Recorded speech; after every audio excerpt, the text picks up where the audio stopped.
Kamu seorang remaja. Mula-mula masa-masa remaja memang terdengar seperti masa-masa yang menyenangkan kan? Masa-masa yang kita tunggu-tunggu. Dimulai dari masuk sekolah, kamu mulai mencari teman, beradaptasi, memilih kesenangan, memilih sesuatu yang disukai, dan yang dibenci. Karena masa remaja adalah fase transisi masa anak-anak menuju dewasa secara fisik atau psikis, maka masa remaja menjadi fase yang sangat rentan. Ketika seorang remaja tidak memiliki kemampuan mengendalikan diri yang baik, ia akan lebih berpotensi untuk melakukan hal-hal yang menyimpang tanpa mengetahui dampak ke depannya. Kita biasa sebut ini permasalahan remaja. Kalian pernah nggak sih melihat atau mengalami masalah-masalah remaja?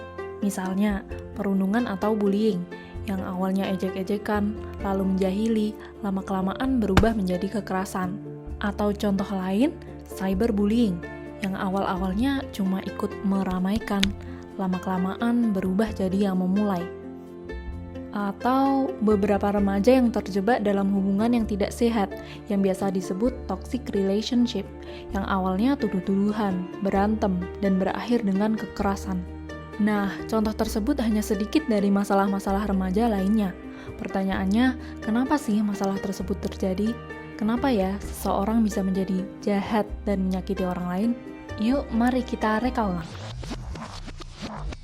Ini adalah shadow self. Mari berkenalan dengan apa itu shadow self. Semua orang memiliki shadow self. Bisa dibilang shadow self itu adalah sisi gelap dari manusia. Sisi gelap yang bisa berupa emosi, perilaku, sifat, kebiasaan, ideologi, dan apapun yang dianggap tidak sesuai dengan norma-norma di lingkup sosialmu. Karena tidak sesuai, shadow self ini biasanya kalian kubur dalam-dalam bahkan tanpa kalian sadari. Sebenarnya shadow self tidak berbahaya, karena faktanya semua orang punya shadow self. Namun, ketika shadow self tidak dapat dikendalikan dengan baik, shadow self bisa berubah menjadi sebuah proyeksi atau pelampiasan negatif yang dapat merugikan orang lain. Dan pelampiasan tersebut biasanya disebabkan oleh alasan-alasan tertentu. Contohnya kasus bullying tadi. Kita sebut saja mereka Budi dan Udin. Kenapa sih Budi membuli Udin? Bisa jadi kondisi rumahnya yang tidak kondusif, sering dibentak orang tua. Karena tidak bisa membalas kemarahannya, maka dia lampiaskan ke orang lain. Atau misal ada seorang remaja nih, kita sebut aja dia Sarah, lagi ngetik jahat ke seseorang lewat sosial media. Bisa jadi Sarah hanya iri dan cemburu dengan pencapaian seseorang, dan merasa nggak adil dengan kehidupan yang dia miliki. Akhirnya, ia lampiaskan ke orang lain lewat sosial media. Contoh lain, seseorang yang toksik ke pasangannya. Sebut aja mereka Raka dan Putri. Marah-marah, nggak percayaan, dan bawaannya curiga yang berlebihan dengan pasangannya.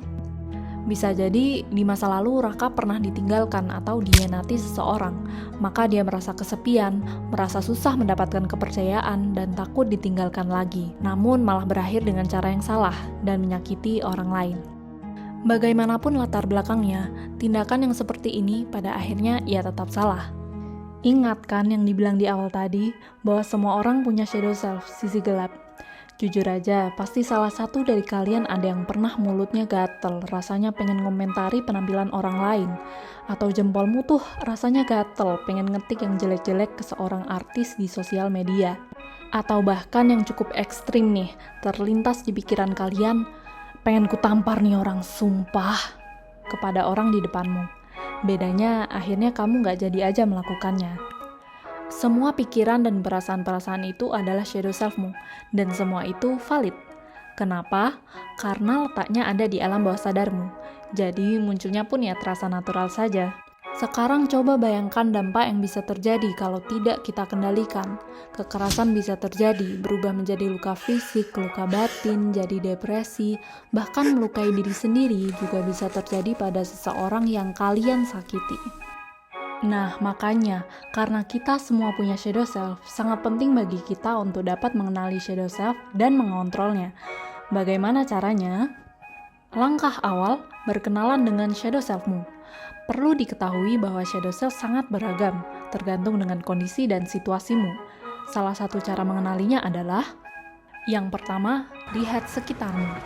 Lihatlah dan perhatikan orang-orang di sekelilingmu, lalu banyak-banyak berspekulasi. Mereka ngapain sih? Kenapa ya mereka melakukan itu? Kira-kira aku bakal melakukan hal seperti itu juga nggak ya? Kemudian coba dievaluasi. Perlu nggak sih berperilaku seperti itu?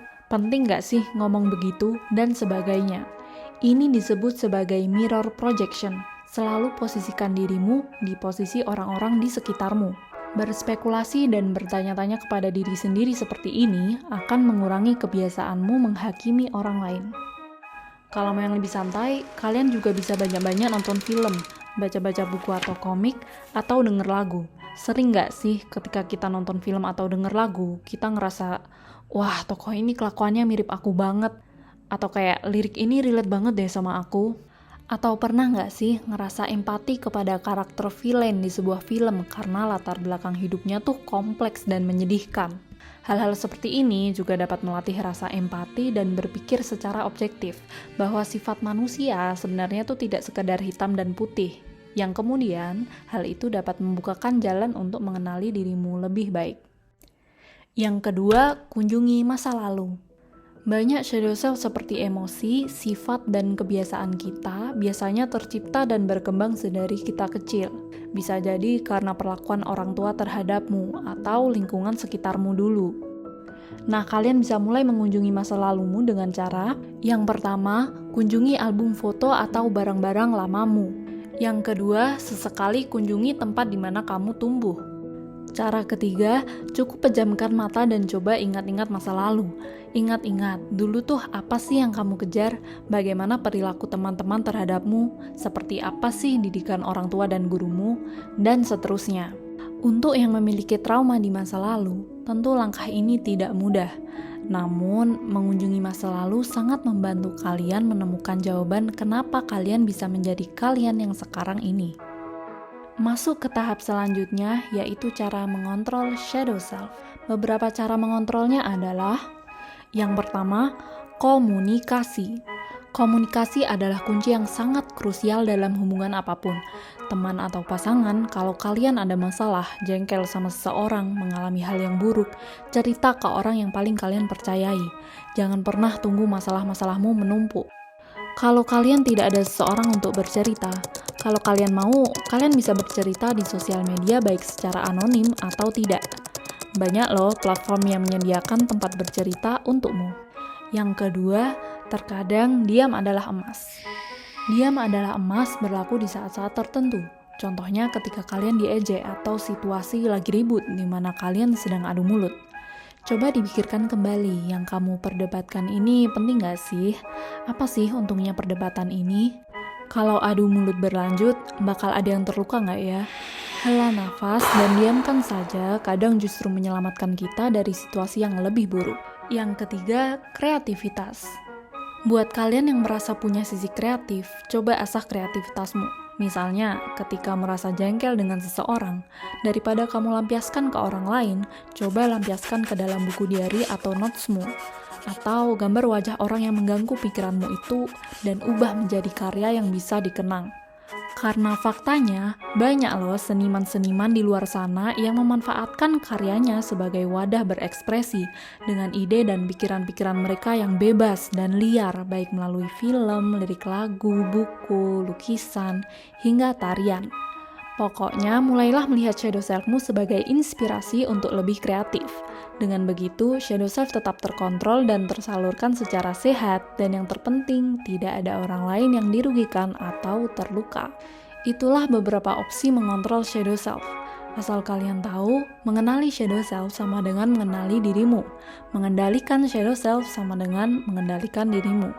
Kemampuan mengendalikan sisi gelapmu itu akan membuat dirimu lebih bijak, pemikiran lebih matang, dan lebih berhati-hati dalam melakukan sesuatu.